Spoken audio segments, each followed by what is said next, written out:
The rise of ISIS and the Westerners who run away to join the group has become one of the most vexing national security issues of our time. And the story of a Canadian mother, which you're going to hear now, brings the story to an intense personal focus. Her daughter left home at 19 to join ISIS, and a documentary that airs this Sunday here on CBC Television takes a look at what happens when Canadians join groups like ISIS and what happens to the families they leave behind.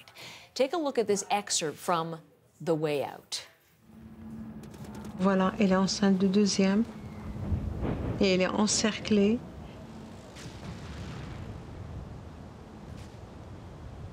Il y a des ruines, il y a des constructions, il y a les bombes qui tombent partout. On manque de tout, de l'eau, de la nourriture et tout ça.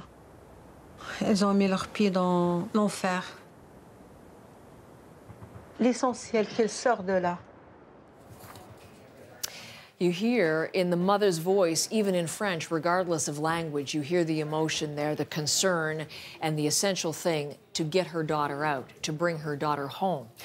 This is a production from Shephard. She's bringing us the story in the documentary you'll see Sunday. Michelle is the writer and director of The Way Out. You also know her writing because she's a fantastic award-winning journalist, the national security specialist for the Toronto Star, and great to have you in with us this morning.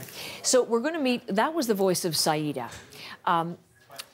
We'll come back to Saida in a second. I think we need to understand her daughter, first of all. Her daughter is Amina in your documentary. Tell us about Amina.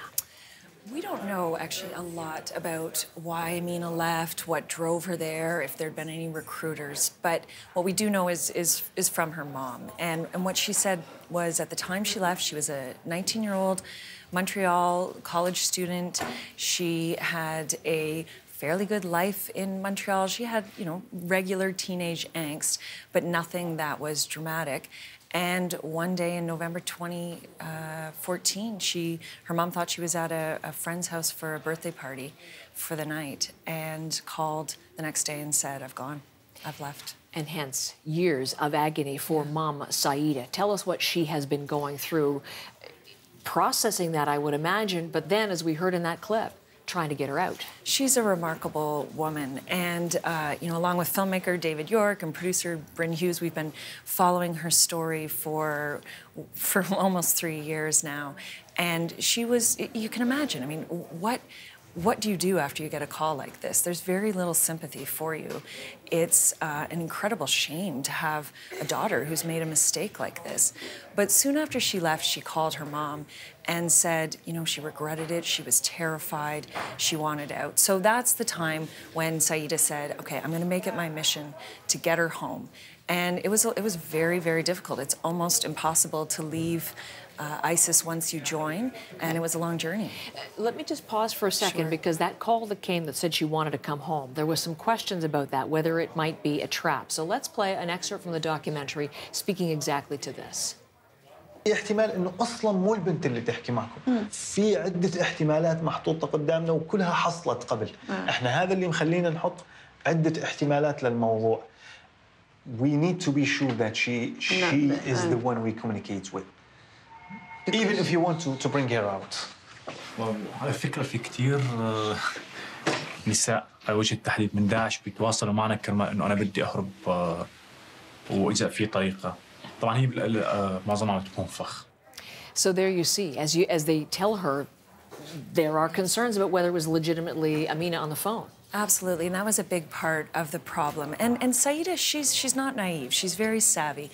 She understands that her daughter made a mistake, but she knows she has to be careful. So part of the process was making sure that it was her daughter who was speaking with her, because when her daughter went over there, she was married very quickly to a German convert to Islam, and we didn't know much about him. So often when her daughter was communicating with her by text, she wasn't sure if it was her daughter or if it was the husband. And she needed to make sure that her daughter really, really wanted to leave. In her heart, she knew she did. She Skyped with her once and her daughter did nothing but cry. But as I said, she wasn't naive. She was worried about other people's security, those who were going to help get her daughter out. And the people who did help get her out, it was part of a Syrian militia group. group that specializes in getting defectors out. They also know what they're doing, and they're not going to step into a trap. So they had to do their own investigation. And all the while, Saida was very careful through her lawyer to make sure Canadian authorities knew what was going on as well. So this wasn't... they were apprised. It wasn't some sort of covert mission to get her out. Exactly. And the status of Amina and Saida now? Well, she managed to get her out. The Syrian militia escorted her into an area of Syria that is now under Kurdish control, and Kurdish forces are allied with coalition partners. So since November, she's been in custody, in their custody. Soon after she got there, she had her second daughter. So she has a 2-year-old daughter and a 2-month-old daughter with her, and Canadian officials are trying to get her back to Canada now. Okay. Michelle's been bringing us such important stories for many years as we were talking in studio since 9/11. Here's another one.